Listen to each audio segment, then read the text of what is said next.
Okay, hello. This video is long overdue. And it's gonna be about what it feels like to be a respiratory therapist in this COVID-19 pandemic. Um, I can't even really begin to explain the feelings of when this pandemic started. Um, I would say that I definitely was one of those people who felt like COVID 19 is a bad flu. COVID 19, it's nothing that we can't handle. COVID 19, this, COVID 19, that. And then COVID 19 came to my hospital. Um, COVID 19 came to my hospital and it kind of took us by storm. I remember being in the ICU. It was like maybe the second or third day when we had started getting COVID 19 patients, and everybody was just freaking out. Like, I don't even know how to explain it, but like, we were getting these patients, they had to be in a specific type of isolation. Everyone is terrified because this disease has been known to be killing people. So like, it was really frustrating that like people would be leaving the doors open. Like, this is an airborne illness, okay? Stop leaving the fucking door open. They would leave the door open. They would be transported from the ER with no mask on, trailing that through the whole hospital. We had doctors ordering BiPAPs, high flows, to disperse particles into the air for super long. It was like a hot mess. There was no way that we had enough negative pressure rooms or enough just just there's no way that we had enough just things to what it seemed like perform our proper PPE. We were like making makeshift PPE, like sanitizing stations in rooms that had no negative pressure rooms. So it's like we were arguing about, do we take off our gown inside the room and then be exposed and then come out, or do we come out and expose everyone else and then take the gown off outside? Like, we had so many technicalities of how to do things the proper way. We have some ICU rooms in upstairs tower that don't even have a window in it. It's like a wooden door that just shuts. So it's like, how are we going to see our patients in these rooms if the door is not open? Life has been stressful. Okay. And once I realized, how serious COVID 19 was, it was pretty much too late for me because at our hospital, I had the very first COVID 19 code blue. Okay. It was my patient that night. Long story short, my patient was 30 something years old. And his organs failed that night. He passed. Now, I just so happened, we, had to change the filters on the ventilator circuit. So I had my PAPR on. If you don't know what a PAPR is, it's a pure air, whatever. And I don't even know what that shit stand for, but it's like a helmet or some type of device. Like when you see people that take care of people with Ebola, they have on like this white spaceship looking hood that, and it's connected to a hose that provides positive pressure to keep germs from coming up into your airway. Okay, so it's pushing out. I already had my PAPR on because I was going to break the circuit, but I noticed that my patient's heart rate had dipped, and asked the charge nurse, whatever. We go into the room. His heart is doing all types of weird stuff. Long story short, he coded.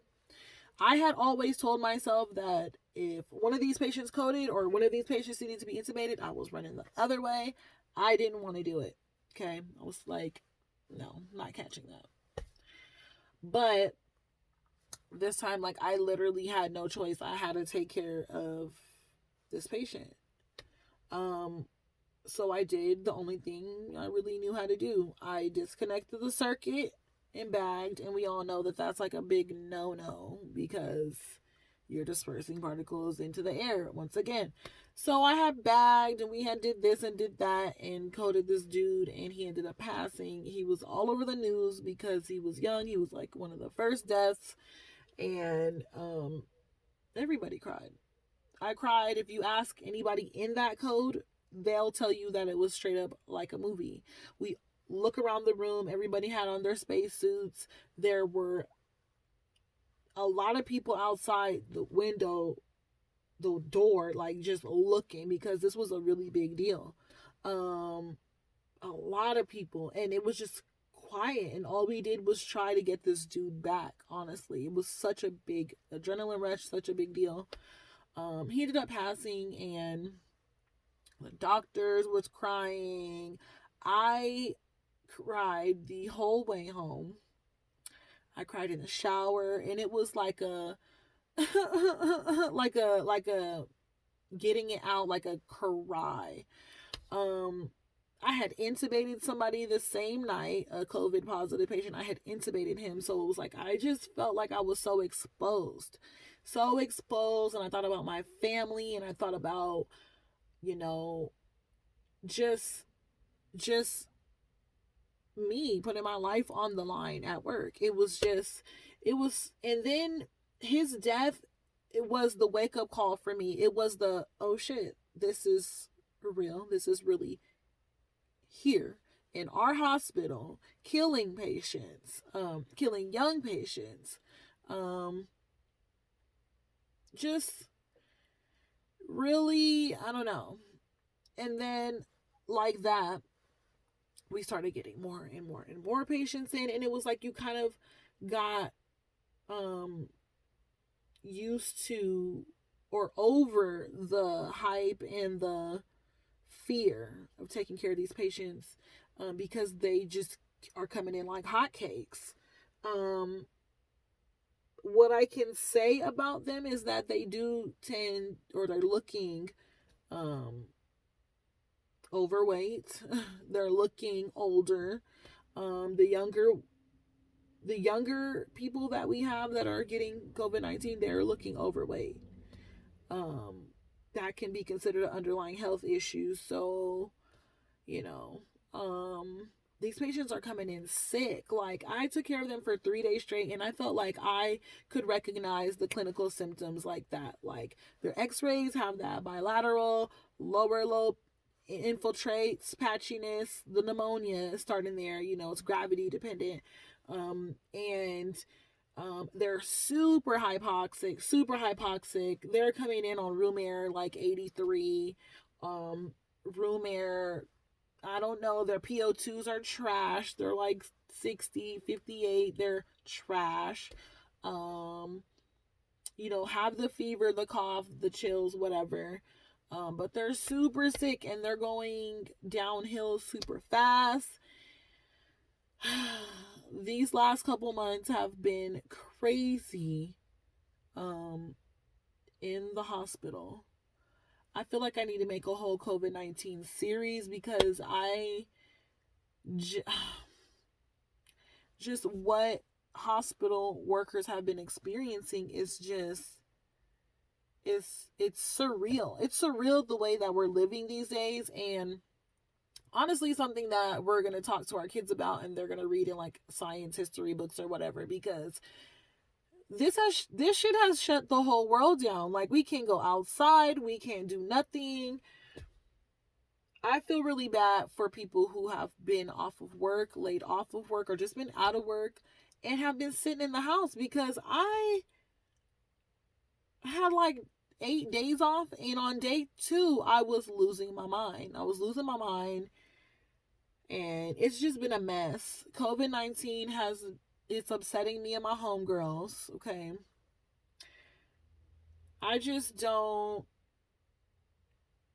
taking care of them in the ER. It's like there is so much has changed in our hospital, and it's like I don't even know where to start to tell you, because like you wouldn't understand anyways, because you haven't seen and like know how things were before. I never talked about that, but it's like we cannot walk around the hospital without a mask on at this point, whatsoever, the entire shift. It's just a lot. It's a lot. And I don't know. This video is long overdue. I'm gonna make another video and explain to you exactly like how, not how it is taking care of them, but like the process and the PPE and the everything. It's a process. Okay. This is my welcome back video. I'm going to be talking about COVID-19 for a couple videos because I mean, how can I not? This is crazy. Okay. So stay tuned. I have more videos coming and I'll see you later.